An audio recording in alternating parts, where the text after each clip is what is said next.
जय महाराष्ट्र विद्यार्थी मित्रांनो, मराठी माहिती केंद्र या यूट्यूब चॅनलवर तुम्हा सगळ्यांचे स्वागत आहे।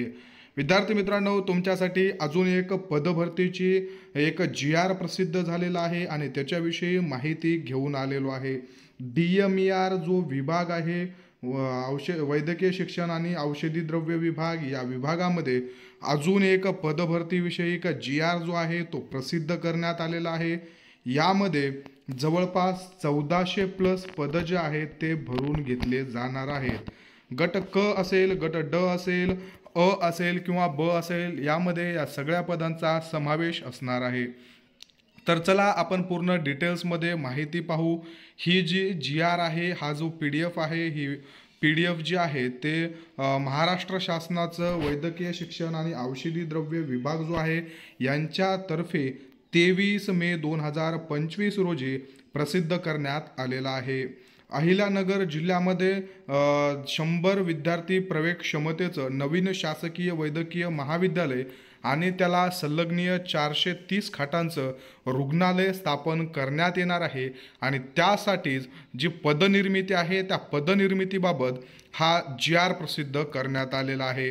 विद्यार्थी मित्रांनो, यामध्ये अजून महत्त्वाची माहिती म्हणजे 100 विद्यार्थी क्षमतेचं 430 खाटांचं रुग्णालय स्थापन करण्याचा जो निर्णय आहे, यामध्ये पालघर, गडचिरोली, अमरावती, वाशिम, जालना, बुलढाणा, ठाणे, भंडारा, वर्धा आणि हिंगोली या 10 जिल्ह्यामध्ये आधीच एक जे जी.आर. आहेत हे प्रसिद्ध झालेले होते आणि यापैकी बरेचसे जे GMC आहेत यांचं बांधकाम झालेलं आहे। बऱ्याचशा GMCमध्ये पदभरतीसाठी जे जी.आर. आहे तो जी.आर. प्रसिद्धीनंतर आता लवकरच पदभरतीसुद्धा प्रसिद्ध होणार आहेत। विद्यार्थी मित्रांनो, या 10 जिल्ह्याच्या नंतर बघा, यामध्ये परभणी असेल किंवा मग अकोला असेल, अतिविशेष रुग्णालय अमरावती असेल, लातूर असेल, छत्रपती संभाजीनगर असेल, नवी मुंबई असेल, नाशिक असेल, अशा वेगवेगळ्या या 10 व्यतिरिक्त दुसऱ्या अजून 8 ते 9 जे GMC आहेत, या GMC विषयी पदभरतीचे जी.आर. जे आहेत ते प्रसिद्ध करण्यात आलेले होते। आता यामध्ये पदभरती कधी किती पदांसाठी निघू शकते बघा, याबद्दल सुद्धा आपण माहिती पाहणार आहोत। अहिल्यादेवी होळकर यांच्या 300व्या जयंतीनिमित्त 6 मे रोजी हा निर्णय जो आहे तो निर्णय घेण्यात आलेला आहे। यामध्ये विद्यार्थी मित्रांनो, पदनिर्मिती जी आहे ही पदनिर्मिती होणार आहे। त्यामध्ये कोणते कोणते पदं असतील, काय क्रायटेरिया असेल, या सगळ्यांविषयी आपण माहिती जी आहे ती आजच्या व्हिडिओमध्ये पाहणार आहोत। व्हिडिओला शेवटपर्यंत बघा आणि नवीन असाल तर चॅनलला सबस्क्राईब नक्की करा। विद्यार्थी मित्रांनो बघा, 23 मे 2025च्या सहपत्रानुसार जे काही सार्वजनिक आरोग्य विभागाच्या अधिपतीखाली जिल्हा रुग्णालयांच्या इमारतीमधील किरकोळ बदल व आवश्यक जे काही डागडुगी आहेत त्यांच्यासाठी 5 कोटी रुपये आणि सार्वजनिक आरोग्य विभागाच्या अधिपत्याखाली जिल्हा रुग्णालय जे आहेत त्यांच्यासाठी 20 कोटी असा 25 कोटींचा निधी जो आहे तो सुद्धा मंजूर करण्यात आलेला आहे। आता बघा, महाविद्यालय व रुग्णालय यांच्या बांधकामाचं अंदाजपत्र आहे हे, आणि त्यानंतर हे जे आहे ते बघा, वैद्यकीय महाविद्यालयाकरता आवश्यक पदे आणि त्यासाठी 4 वर्षाचा येणारा जो काही खर्च आहे तो खर्च इथं त्यांनी दिलेला आहे। आता बघा विद्यार्थी मित्रांनो, हे महाविद्यालय बघा, आता GMC म्हणजे गव्हर्नमेंट मेडिकल कॉलेज आणि त्याला संलग्नीय रुग्णालय। आता वर आपण पाहिल्याप्रमाणे बघा, 100 विद्यार्थी प्रवेश क्षमतेचं कॉलेज आणि त्याला 430 खाटांचं रुग्णालय, अशा पद्धतीनं या जे जागा आहेत या जागा निघत असतात। म्हणजेच महाविद्यालयासाठी वेगळ्या आणि रुग्णालयासाठी वेगळ्या यामध्ये जे जागा असतात या जागा निघत असतात। तर महाविद्यालयासाठी गट अ च्या एकूण 48 पदं, गट ब चे एकूण 44 पदं, विद्यावेतनाचे जे काही पदं आहेत हे 59 पदं, त्याबरोबर आपला महत्त्वाचा विषय गट क चे नियमित पदं बघा, गट क चे नियमित पदं भरून घेतले जाणार आहेत। एकूण पदं असणार आहेत 93, हे पदं महाविद्यालयासाठी आहेत। त्यानंतर बघा, काल्पनिक पदं जे आहेत वर्ग 3 चे बाह्य स्रोताद्वारे, गट क चे नियमित 93 पदं आणि गट क चेच कॉन्ट्रॅक्टवर 139 पदं भरून घेतले जाणार आहेत महाविद्यालयासाठी. आणि त्याचबरोबर गट ड चे एकूण 65 पदं भरून घेतले जाणार आहेत बाह्य स्रोताद्वारे. असे एकूण 448 पदं जे आहेत ते मेडिकल कॉलेजसाठी भरून घेतले जाणार आहेत. त्यानंतर बघा रुग्णालय, त्याला संलग्नीय जे 430 खाटांचं रुग्णालय स्थापन करण्यात येणार आहे. त्या रुग्णालयामध्ये एकूण बघा वर्ग अ चे फक्त 3 पदं, वर्ग ब चे एकूण 14 पदं आणि गट क चे नियमित 503 पदं.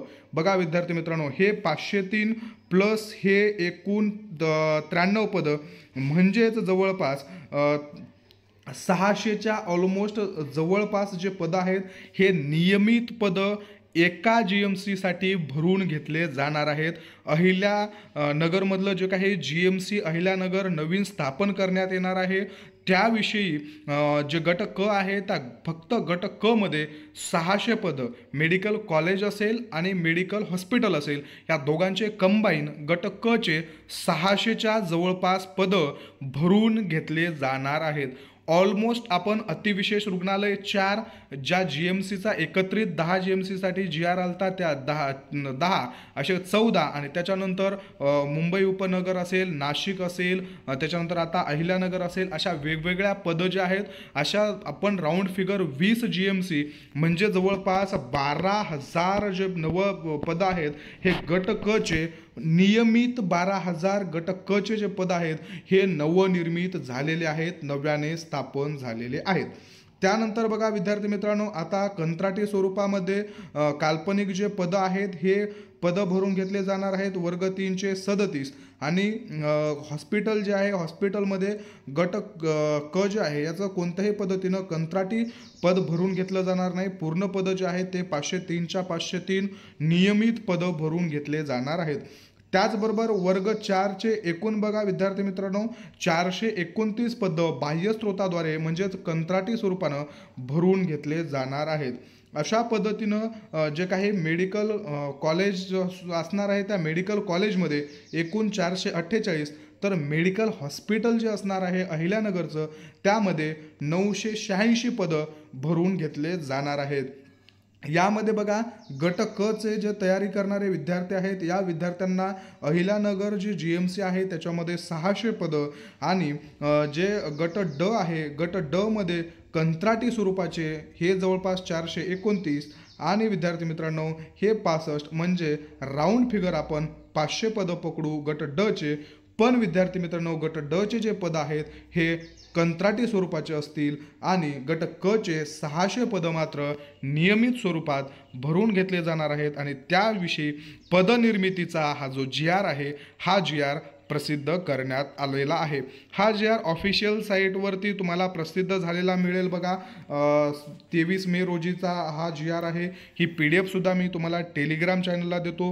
विद्यार्थी मित्रांनो आत्ताच मी तुम्हाला सांगितल्याप्रमाणे एका या अहिल्यादेवी जे अहिल्यानगर जिल्हा जे आहे या जिल्ह्यामध्ये 600 पदं गट क चे नियमित असणार आहेत. विद्यार्थी मित्रांनो एका GMCसाठी असं जर म्हणलं तर या GR मध्ये दिलेलं असल्याप्रमाणे बघा हे जे काही बाकीचे आहेत पालघर, गडचिरोली, अमरावती, वाशिम, जालना, बुलढाणा, ठाणे, भंडारा, वर्धा, हिंगोली या 10 GMC या 10 प्लस हे एक 11 त्याच्यानंतर नाशिक एक 12 मुंबई महानगर एक 13 त्याच्यानंतर 4 अतिविशेष रुग्णालय म्हणजे 17 आणि अजून 2-3 आहेत त्यांचे परभणी एक आहे त्यामध्ये वाशिम आहे याच्यामध्ये वाशिमचा उल्लेख आहे याच्यामध्ये परभणी असेल किंवा धाराशिव असेल असे जे हॉस्पिटल आहेत नव्याने निर्माण झालेले त्यांचा यांच्यामध्ये उल्लेख नाही आहे. राऊंड फिगर 20 तर GMC नवीन तयार झालेले आहेत. प्रत्येक GMCमध्ये गट क चे 600 म्हणलं तर तुम्हाला 12,000 जे पदं आहेत हे 12,000 पदं नव्याने निर्माण झालेले आहेत. या नव्याने निर्माण झालेले पदं तुम्हाला एकदाच भरून घेतले जात नाहीत. 4 टप्प्यामध्ये वेगवेगळ्या 4 टप्प्यामध्ये भरून घेतले जात असतात. 12,000 पदं पहिल्या टप्प्यामध्ये विद्यार्थी मित्रांनो यापैकी कमीत कमी 7,000 जे पदं आहेत हे 7,000 पदं 100% भरून घेतले जात असतात.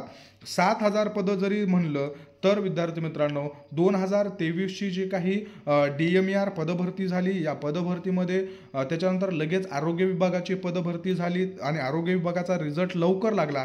त्यामुळं बऱ्याच विद्यार्थ्यांनी सार्वजनिक आरोग्य विभागाला जॉईन केलेलं आहे. DMERमध्ये सिलेक्शन होऊन सुद्धा त्या जागा तशाच पद्धतीनं बऱ्याच प्रमाणामध्ये रिक्त राहिलेल्या आहेत. आणि विद्यार्थी मित्रांनो 2023 जून 2023 नंतर जवळपास बघा आता हा मे 2025 आहे, म्हणजे पुढच्या महिन्यामध्ये या पदभरतीला 2 वर्ष पूर्ण होतील. आणि या 2 वर्षामध्ये झालेले रिक्त पदं असतील किंवा हे नव्याने निर्माण झालेल्या पदांचा जे काही 4 टप्प्यात भरायचं असतं त्याच्यातला पहिला टप्पा असेल, अशा सगळ्या पदांसाठी एकत्र कंबाईन एकच जाहिरात जी आहे ती जाहिरात आपल्याला लवकरच पाहायला मिळू शकते. सार्वजनिक आरोग्य विभाग असेल, DMER असेल, जिल्हा परिषद असेल, नगर रचना असेल, नगर परिषद असेल, या विविध क्षेत्रातील विविध विभागातील ज्या पदभरत्या आहेत या पदभरत्या लवकरच येणार आहेत. त्यासाठी तुमचं प्रिपरेशन चालू ठेवा, तुमचे डॉक्युमेंट्स तयार ठेवा.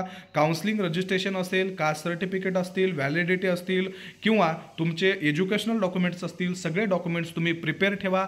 महाराष्ट्राचा रहिवासी नॅशनॅलिटीसुद्धा कंपल्सरी आहे. तुमचं MSCIT वगैरे झालेलं असेल तर त्याचंसुद्धा सर्टिफिकेट, अशा सगळ्या सर्टिफिकेट तुम्ही प्रॉपर तयार करून ठेवणं गरजेचं आहे. जाहिरात कोणत्याही क्षणी येऊन धडकू शकते. त्या दिवशी जर तुमच्याकडे डॉक्युमेंट्स नसतील तर मात्र तुम्ही या पदभरतीसाठी वंचित राहू शकता.